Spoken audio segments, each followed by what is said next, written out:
Сложный перелет был. Прилетела с головной болью.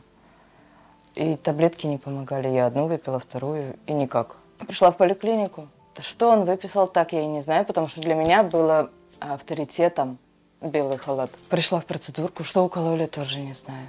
Даже не спрашивала. Ну, как-то вот полное доверие врачам. А мне стало плохо. Мы дошли с мамой до дома. Потом мама вызывала 5 раз скорую, потому что я уже была без сознания. А в больницах не было места. Со скандалом мы ее положили в больницу. Я писала, мы ругались. Ее наконец-то взяли в больницу. И вот там вот она и хуже, и хуже. Пролежала почти, я не знаю, 2 месяца, около 2 месяцев. И выяснилось на тот момент, что у нас, в общем, как бы почки отказали.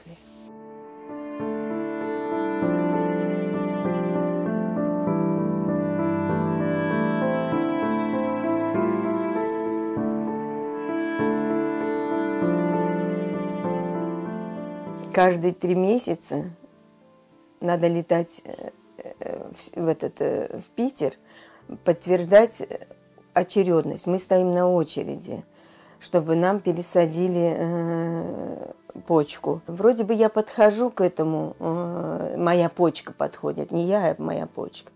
Но со своим здоровьем я ее немножечко подвела. У меня сердечная недостаточность. Отказали категорично, хотя очень сильно уговаривала, как говорится. Мне-то жизнь уже не очень, как моей дочери. Ей было, она же молодая, у нее еще сынок есть, который, шкура Аллаха, старается для нас.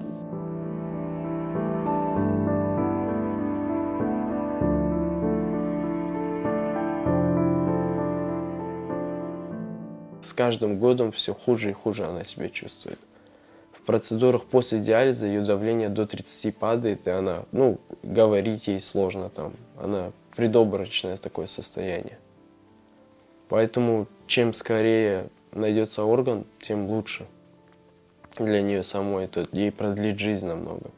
Потому что ее иммунитет уже на грани. Сейчас нужны уже средства на такой предоперабельный сбор. Поэтому мы уже давно ждем, надеемся на почку. Чтобы она счастливая жила, здоровая и ничего ей не мешало.